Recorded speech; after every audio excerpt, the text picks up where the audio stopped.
One of the biggest struggles that trainers have is knowing how to program for different types of clients. You get into training thinking it's just going to be doing the same type of thing that you did as a bodybuilder, as an athlete, and then all of a sudden your first client is an older person, maybe a younger person, maybe someone that's suffered some sort of injury, and you don't know how to build a workout program that works for them that fits within your current knowledge.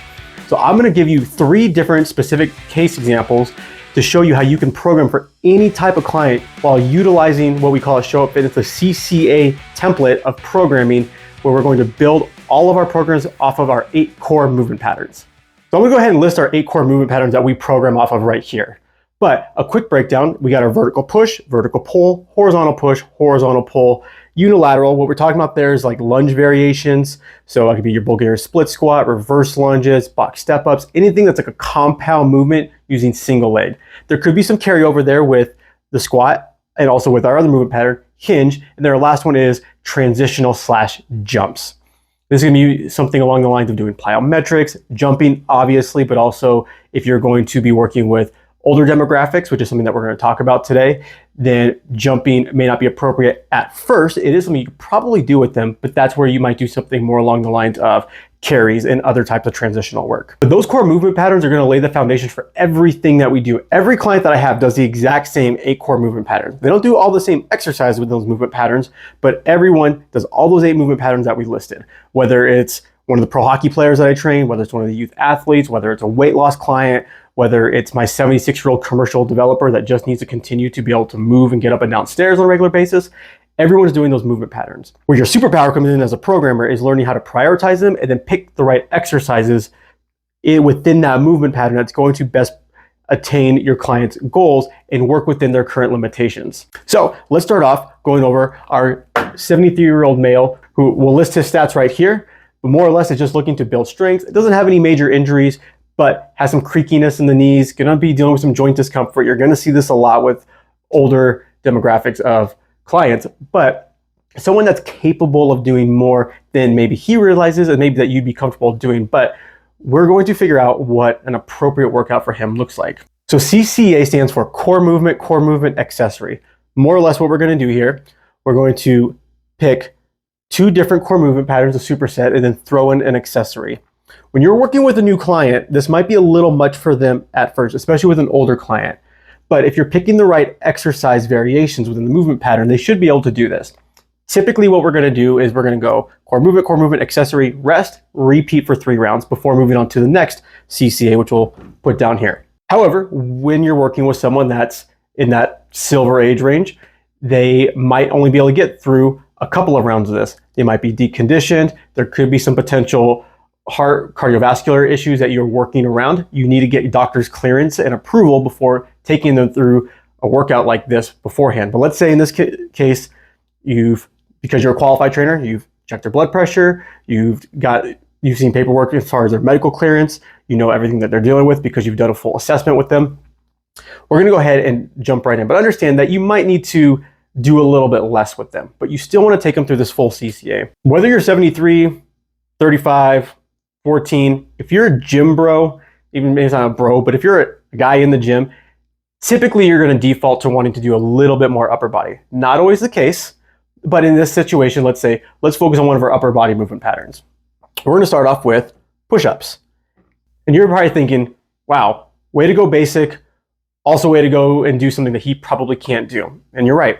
What we're going to do here is utilize the Smith machine, a rack, depending on the gym if you have access to it, a bench. You can even use a wall. I'm not the biggest fan of the wall, but we're going to do regress push-ups in which you're going to incline the push point for the client. So I like to use the Smith machine because it gives us really easy ways in which to regress it to a height that he can do, and then a way to measure his progress over time by lowering it. Again, you can do the same thing with a squat rack on a bar, but you might come into issues with equipment being used in both those scenarios, a little harder sometimes to gauge, measure, set up. But we're going to do incline push-ups here on some sort of bar or incline setup. Next thing we're going to do is some squats. Again, I'm keeping this pretty basic for a reason right here. We're going to go a little more detail, but the reason we're going to pick a squat variation here to go back to back is I can do really any other movement pattern. However, when you understand your anatomy and you understand that in a push-up, your agonist is going to be your pec major, Your synergist being your pec minor, your anterior deltoid, tricep. You're also in a push-up, you're also going to be using the serratus anterior. If I were to do something like a vertical push, where here we're doing a horizontal push, I'm going to be using a lot of the same muscles. You're not giving them enough time to rest. So we want to pick a movement pattern that's going to allow for rest of these muscles in the horizontal push. And so squats would be a good one for us to do. My favorite to do for someone like this gentleman here would be to do a light goblet box squat, because that allows for me to still load him up with some weight, see where he's at. I might have to regress it more so than what this particular variation is that I'm doing, but this will allow for me to still load him up, start working on progression, but also with the box, it allows for me to appropriately measure his depth that he's able to get to. And then that's something where if he can't get full 90 degrees where he's getting parallel, maybe he can only get about half that, that's fine. I get a box under him, I say just get down to the box, up, where he gets comfortable, there's a safety net there. But then maybe the following week, I can progress that into doing maybe a little bit more weight. But more likely what I'll do is find a box that's a couple inches lower and have him work there, because he might have a little bit of dead space where he can work on the control, might have a hard time going lower. And if he does, he might have a quick little drop. And that's okay. That's what the box is there for. So he can try to push himself beyond his comfort zone, have progression with the squat, but also do it safely.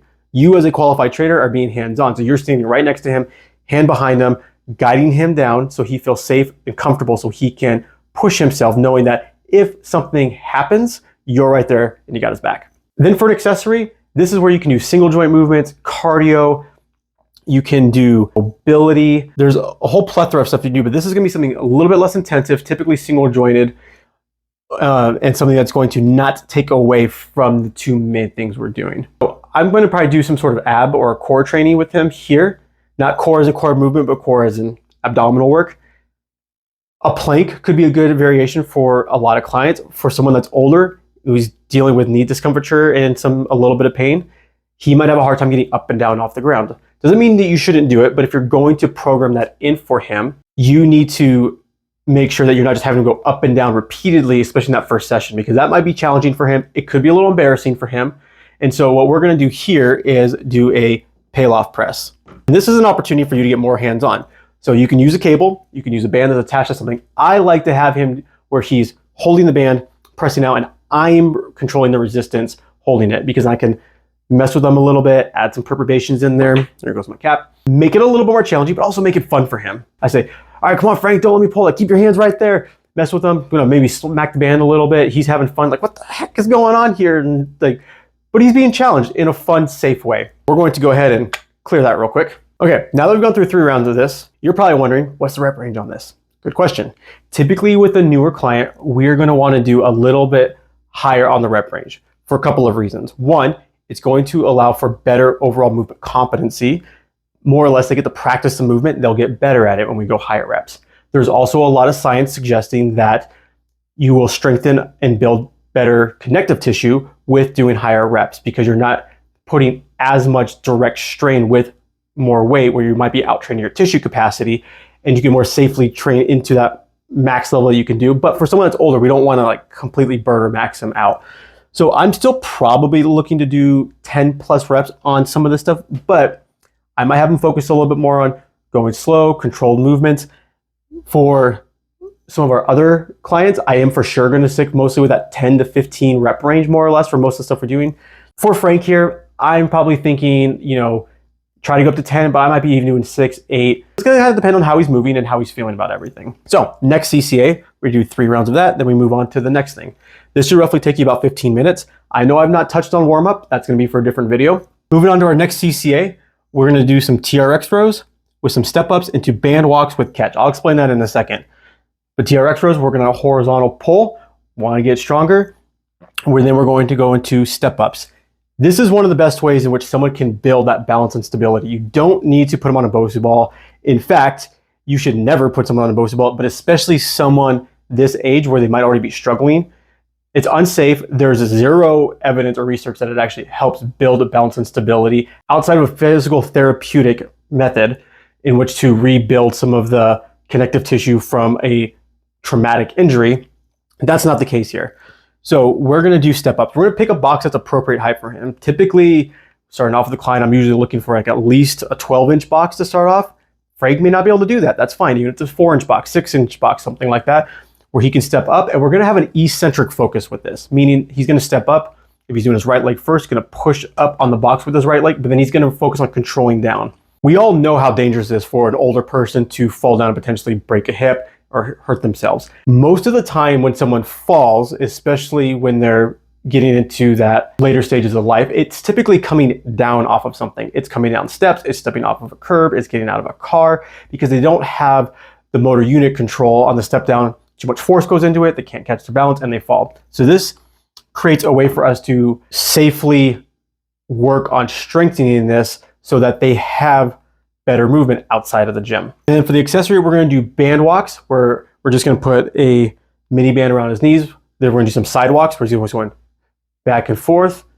Okay, help strengthen up a little bit that glute med, working on his abduction of the femur. But while he's doing that, we're gonna have a little fun. Maybe Frank was a baseball player back in high school or college, and so you have a baseball or ball with you, and just play a little catch with them. Get him having fun, get him moving, work on some of his other motor skills while we're doing something a little bit lighter, while he's kind of catching his breath, but also having fun. The better you can make your sessions enjoyable for your clients, obviously, again, we want to keep it to the core movements as the main thing. But when you can make your sessions fun and enjoyable for your clients, then you're going to see a lot of success for your business growth, because you're going to retain a lot of your clients, but they're also going to see, your clients that is, a lot more success, because they're going to be more excited to come back. They're going to give better effort, have better energy in the gym. So find ways in which to get hands-on and make things fun for your clients. And this is a great way you can do this with Frank. All right, last CCA, LM for landmine. One of my favorite things to do with clients, especially if they've had any type of shoulder injury, it's going to just create a more natural arm path, where it's not going to put as much strain as on the glenohumeral joint, because you're not as externally rotated. You also work a little bit more in what we call that scapular plane of motion. So a landmine press is a really good option. Now, Frank, not being the biggest, strongest guy, even a landmine press, which is a pretty regressed variation, might be a little much for him. If your gym has lighter bars than just a 45-pound barbell, you can use one of those smaller, lighter bars. I used to do that all the time when I was working over at Axiom, which is now Villa Sport Fitness out here in Idaho. We had lighter bars, so I would use those for some of my older clients. But if not, you could just assist, where maybe you help with the press up, you're kind of pulling the bar as he's pressing, and then have him try to focus on the control down. So again, we're typically gonna be looking like 10, 12 reps per arm on these, but in a case where you might have to focus a little bit more on the eccentric, maybe we're only doing 5, 6, maybe up to 8 reps on these. Since we're already at the landmine setup, we are then going to go into doing a Romanian deadlift with that. This is a good option because it's a little bit lighter, but also because of the trajectory of the bar, the way it goes down when you're lowering it, it kind of helps push back a little bit for someone to focus on getting that proper hip hinge. That on itself might help a client that's struggling with their hip hinge. You can also do something where you put a foam roller behind him, so when he's holding on and he's driving the hips back, a lot of people just tend to want to go straight down. So that bar, because it's going to be kind of pushing back, you're going to naturally do this. But you can also set something up behind him, like a foam roller, and be like, hey, knock it over with your butt. Come on, Frank, push that butt out, knock it over. Have a little fun with them. You say, it's like, come on, pretend you're one of those like weird fitness influencers on the beach that's trying to get all the booty shots. Put it back. Be appropriate with them, gauge how he's feeling, but don't be afraid to have some fun, joke around with them. But this is a way we can be efficient with our timer right there. And then the last accessory, there's a plethora of different things you can do here. I sometimes like to do, again, something that's going to be enjoyable, dumbbell curls, even though it's not Frank's main goal. You get any guy walking out of the gym feeling like you got a little bit of a bicep pump.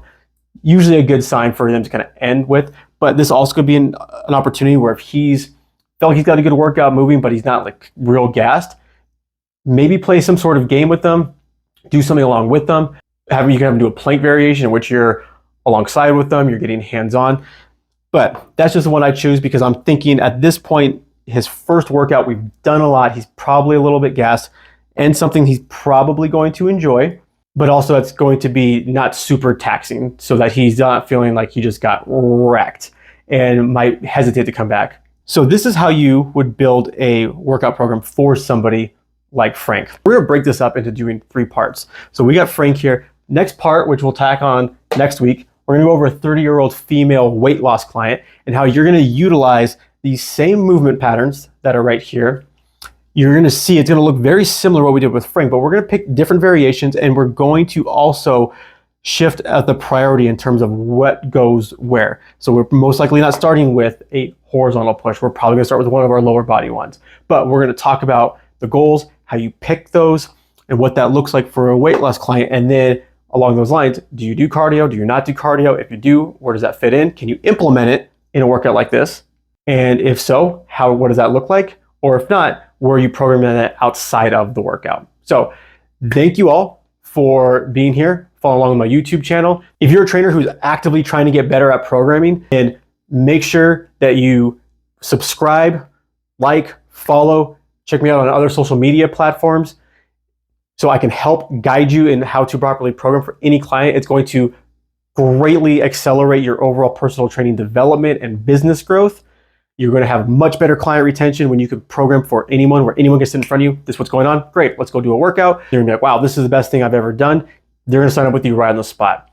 I close roughly 90 to 95% of my sales when I get someone in front of me, just because I can take them through and adjust and adapt almost anything. If you're someone that wants to be that successful, it starts with being a great programmer. So make sure you subscribe. Let me know, click the links in my bio if you have more questions in terms of programming. I'll send you a free guide on how to properly program. And if you're interested in mentorship, that is also something I offer. Fill out the questionnaire form with the link in my bio. And again, I appreciate you guys being here, following along, listening, and we'll see you next time.